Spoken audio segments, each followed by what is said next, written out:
Sud Radio Berkov dans tous ses états.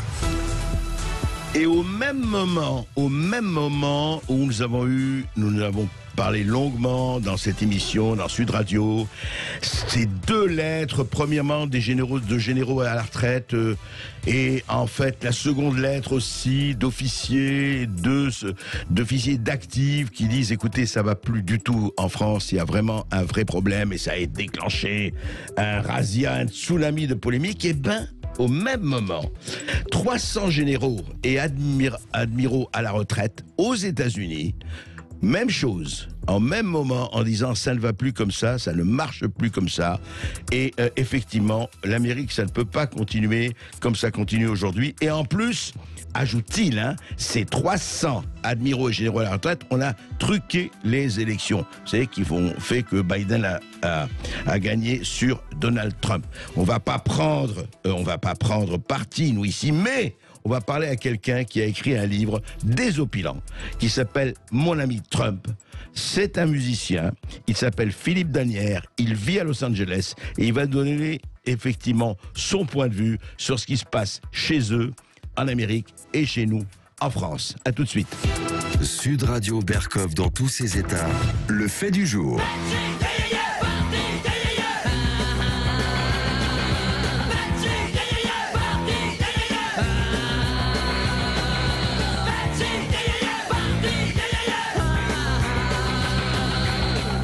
Bonjour Philippe Danière. Good morning, Monsieur Berkov. Vous m'entendez bien? Very good morning, on vous entend très bien. Ça vous dit quelque chose là, ce qu'on vient de passer? Oui, c'était Star Shooter, si je me rappelle bien, il y a 40 ans. Voilà. Et vous étiez le batteur de Star Shooter. Faut quand même. Absolument. Moi, je vous parle d'un temps que les moins de 30 ans ne peuvent pas connaître, mais moi, Star Shooter, ça me dit tout à fait, plus que ça me dit quelque chose. Je vous ai écouté à l'époque, donc voilà. Ça relie. Mais je voudrais parler de votre livre. Écoutez, quand un ami, Marc Frédériksen, pour ne pas le nommer, m'a passé votre livre, j'ai désopilé. J'ai trouvé ça vraiment marrant, c'est très bien écrit, très drôle, et je voudrais juste donner aux auditeurs du Sud Radio, comme ça, un tout petit peu, un extrait de votre 27, alors c'est un journal que vous tenez sur Facebook, enfin une espèce de journal avec effectivement, vous le postez, et puis il y a des réactions. 27 novembre 2017. De retour après un mois de frison Facebook, je découvre avec consternation le nouveau susdit, totalement expurgé de toute pensée ou écrit, hors bien-pensance bobophile. Tous mes amis libres penseurs, dessinateurs, polémistes ou écrivains ont disparu, tout simplement, ou survivent en postant des photos de chats, de Macron ou des recettes de cuisine sous pseudo pour tenter d'exister socialement. Facebook, si jouissif pendant des années, est devenu un yogourt bio allégé gluten-free. C'est gênant mais pas catastrophique. À la vitesse où l'Internet bouge, le profond malaise autour du contrôle et la censure de Zuckerberg, un petit nain va sortir du bois et nous pondre un nouveau réseau libre en piquant, au passage, j'espère, les 2 milliards d'amis. Bon, c'est pas encore fait, mais c'est quand même assez drôle. Je dois dire que vraiment ce que vous racontez, autre chose aussi, j'ai beaucoup aimé ça, c'est quand vous dites 29 septembre 2018, je me marre, je rigole, je me pisse dessus de rire, comme prévu annoncé par Trump, ni la Chine, ni l'Inde, ni l'Indonésie, ni la Russie, ni l'Afrique, ni l'Allemagne n'ont ni les moyens ni l'intention de respecter l'accord sur le climat de Paris signé par Patapouf et Obama. C'est une escroquerie pour vous taper du pognon à vous les beaux moutons, vous les Européens. Heureusement, merci à mon ami Trump, que nous les Américains on s'est cassés, ça vous laisse vous les Français contribuables le plaisir de payer pour vous faire, allez je dis le mot, enculé par l'ONU, Bruxelles, de toute façon vous aimez ça, ben bravo Philippe Danière, alors franchement vous n'y allez pas de main morte. Non, mais c'était du temps, puisque, bon, comme vous l'avez bien dit, c'est un peu... j'ai pris toutes ces chroniques que j'ai fait pendant tous les jours sur Facebook. Pendant 5 ans, c'est ça, de 2016 à 2020. Quand vous aviez commencé le premier interview, je me rappelle bien, de mon ami Trump, ouais. Où tout le monde le pensait que c'était un rigolo complet, tout le monde rigolait, tous les gens rigolaient de moi pendant des années quand je disais « mais oui, c'est Trump », pas pendant des années, des mois. Ouais, et puis quand il a été élu, bon là, la haine a commencé, les messages, j'imagine que vous connaissez plus que moi. Mais donc j'ai compilé tout ça, je me suis auto-édité évidemment comme d'habitude avec tous mes bouquins avec Amazon. Ouais. Et puis, alors on le trouve juste, Philippe Danière, pour savoir, pour les gens, pour les personnes, les hommes et vins que ça intéresse, on le trouve sur Amazon, c'est ça si on veut le commander? On ne trouve que sur Amazon. Que sur Amazon, d'accord. Je publie avec Amazon, puisque j'ai été refusé évidemment par tous les éditeurs, français. Ouais, j'imagine. Mais alors dites-moi, en fait aujourd'hui, avec le recul, pour vous, Trump, qu'est-ce que ça a été pour l'Amérique? Qu'est-ce que ça a été pour vous, Trump? Avec le recul. Ouais. Moi, j'étais plutôt français aux États-Unis, plutôt libéral. J'étais plutôt Obama, anti-Bush, entre sa guerre Irak, etc. Et puis, quand Trump est arrivé, pour moi, je me suis dit, voilà, c'est exactement l'homme, pas politique, puisqu'il n'était pas politique, que j'attendais. Le bon sens, tout ce que Trump dit, c'est-à-dire chaque fois que Trump disait quelque chose, j'étais d'accord avec lui. Donc pour moi, ça a été un déclencheur extraordinaire. J'aime sa manière de se moquer de la bien-pensance, le Trump, quoi. Le caractère un peu bizarre qu'on trouve en France, qu'on n'apprécie pas beaucoup. Ici, on est plus habitué. Ouais. Et donc pour moi, ça a été une révolution, une vraie révolution. Et en fait, aujourd'hui, avec le recul, quand vous voyez, par exemple, ce qui se passe, bon, Joe Biden a été élu, vous pensez, comme d'autres ne sont pas du tout d'accord, vous pensez que les élections ont été truquées, à votre avis? Je ne suis pas du tout conspirationniste. Je ne crois pas vraiment qu'elles aient été truquées techniquement. Pour l'instant, il n'y a aucune preuve. Absolument. Mais par exemple, qu'elles aient été volées, oui, à cause des médias, à cause d'un truc absolument scandaleux. Le vrai coup d'État, c'est pas le mec avec des cornes et de la fourrure de lapin. Donc, c'est d'avoir censuré un président des États-Unis que Facebook, Twitter ont décidé de lui couper la parole. Ça, c'est un coup d'État. Ça, c'est un vrai coup d'État organisé avec l'argent, avec le pouvoir, etc. Et je pense que c'est ce qui a fait perdre Trump, avec la pandémie, évidemment. Et ça, à mon avis, c'est grave. Oui, ça, c'est grave. Ça, c'est un vrai coup d'État. Et avec la complicité de tout ce qu'on appelle l'État profond, et puis les médias américains qui étaient à 90% contre lui. Et les GAFA, enfin, et certains GAFA. Ça fait beaucoup. Ça fait beaucoup. Ça fait énormément de pognon, plus tout le pouvoir médiatique, plus tout l'État profond, et Trump n'a perdu que de très peu. Donc, rien n'est joué, quoi. Vous pensez que... Attendez, vous souhaitez plutôt qu'il se représente éventuellement en 2024 ? Ça dépendra complètement des élections de l'année prochaine. Des élections du midterm. Du Sénat et de la Chambre. S'il réussit à gagner les deux, je pense qu'il se représentera. Sinon, il passera la main. Alors, dites-moi, aujourd'hui, est-ce que des choses ont changé par rapport à... Enfin, aujourd'hui, l'Amérique de Biden, ça fait 3 mois, hein, ça fait quelques mois, non, un peu plus de 3 mois, ça fait 6 mois. Est-ce que quelque chose a changé et quoi? Et en quoi, Philippe L'Amérique est très résiliente, c'est-à-dire, ça je le dis toujours dans le livre, toutes ces histoires de woke, de cancel culture, c'est une infime minorité qui est dans les universités, qui est dans les médias. Bon, ces gens ont le pouvoir, c'est ça le problème. Les grosses entreprises mondiales, c'est vrai qu'elles s'en foutent de plus en plus des Français et des Américains, ce que j'appellerais blancs, ce que je veux dire. Ouais. Le marché, ils le voient mondial, donc c'est pour ça que tout leur pognon, toute cette culture woke, mais c'est extrêmement minoritaire. D'abord, dans la rue, on n'en voit absolument pas, à Los Angeles. Et pourtant, Los Angeles, c'est une ville, ce qu'on appellerait très libérale. Bien sûr. Les gens s'en foutent, ça ne concerne personne, quoi. Oui, ça concerne une minorité de gens et l'entre-soi, quoi, en quelque sorte.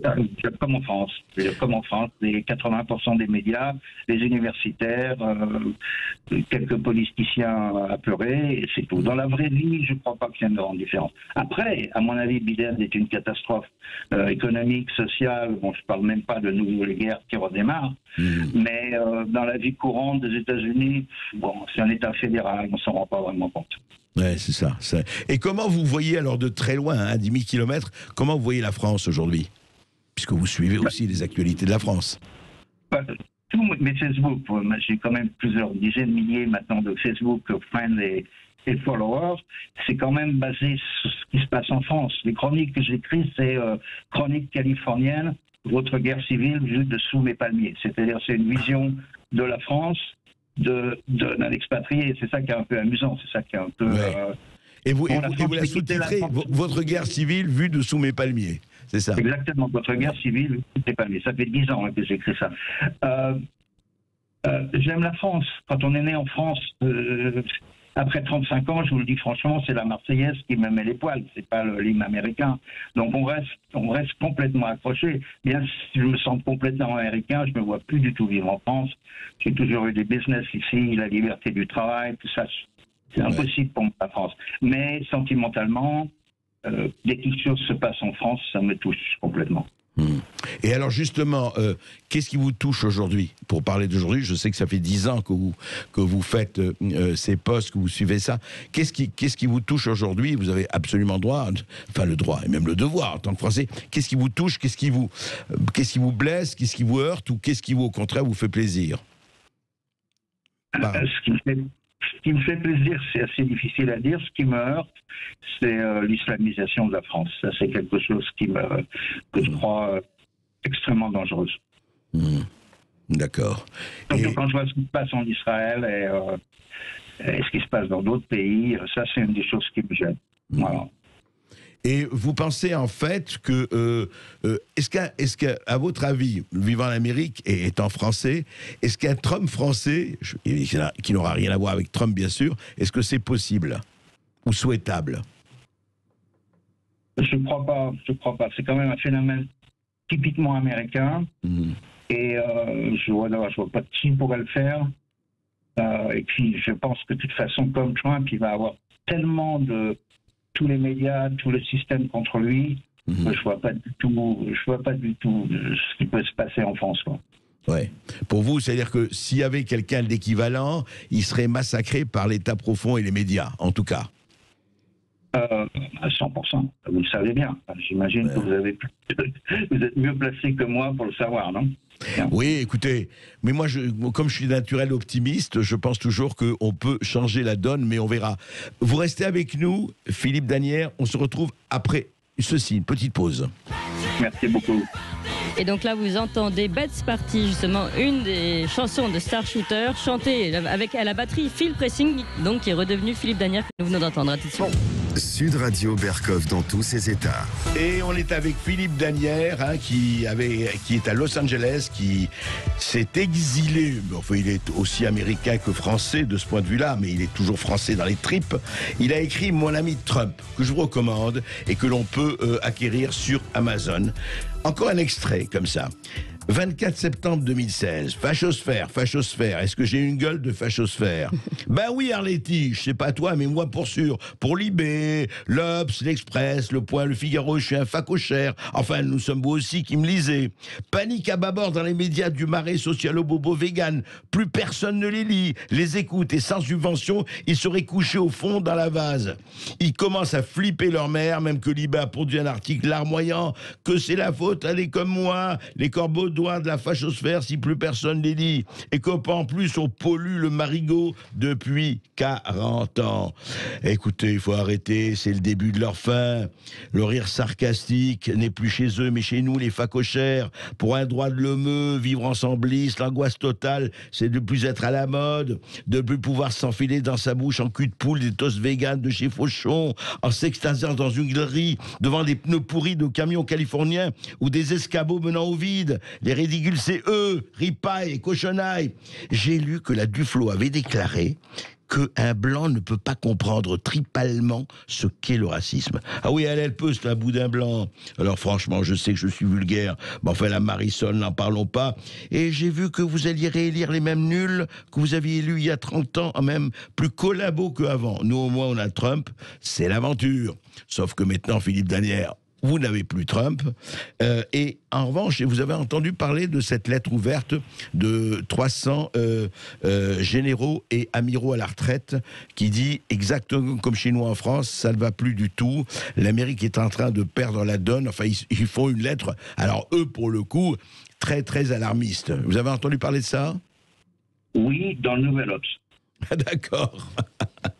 C'est bien. Non, mais je rigolais, mais tous les matins, je fais ma petite série de presse pour retrouver. Dans le Nouvel Obs, c'est plein de conneries, c'est génial pour faire des posts Facebook. Non, mais honnêtement, aux États-Unis, personne n'en parle. Personne n'en parle. Non, je parle des généraux américains, hein, des amiraux américains. Personne n'en parle. Non, je sais très bien de quoi vous parlez. J'ai fait ma petite recherche, d'ailleurs, Ça a peut-être marché hier. Je l'ai trouvé un tout petit peu dans un coin de Windows News.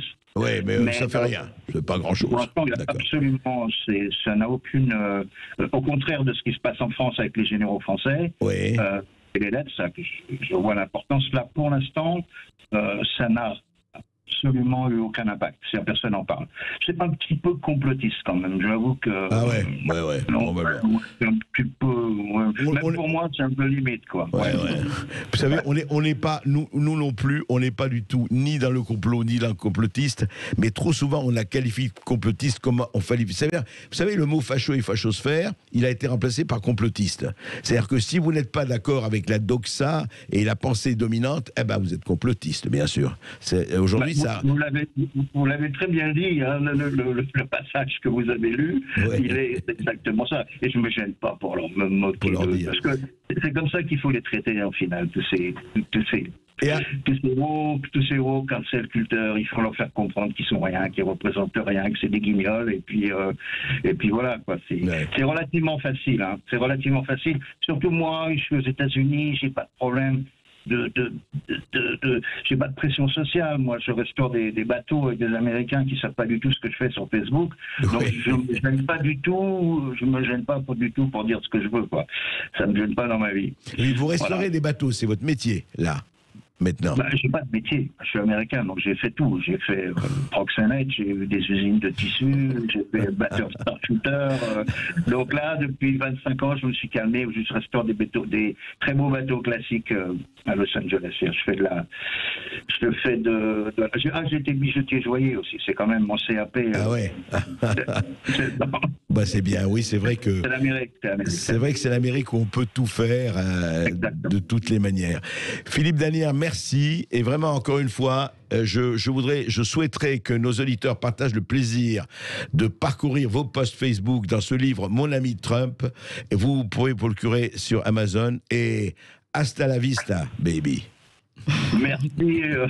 Merci, Monsieur Berkov. Thank you very much. C'était vraiment super. J'adore. Ok, bye-bye. Voilà, vous avez entendu Philippe Danière en direct de Californie. Il s'est réveillé très tôt dans la nuit, on va dire, pour être en direct avec nous. Et vous réagissez tout de suite, justement, au 0826 300 300 à ce qu'a dit Philippe Danière, notamment. Le vrai coup d'État, ce n'est pas le type avec la peau de lapin, là. C'est Facebook, c'est Twitter, ce sont les GAFA qui ont censuré Trump. C'est ça, le vrai coup d'État, selon lui. Alors, vous réagissez à ces propos.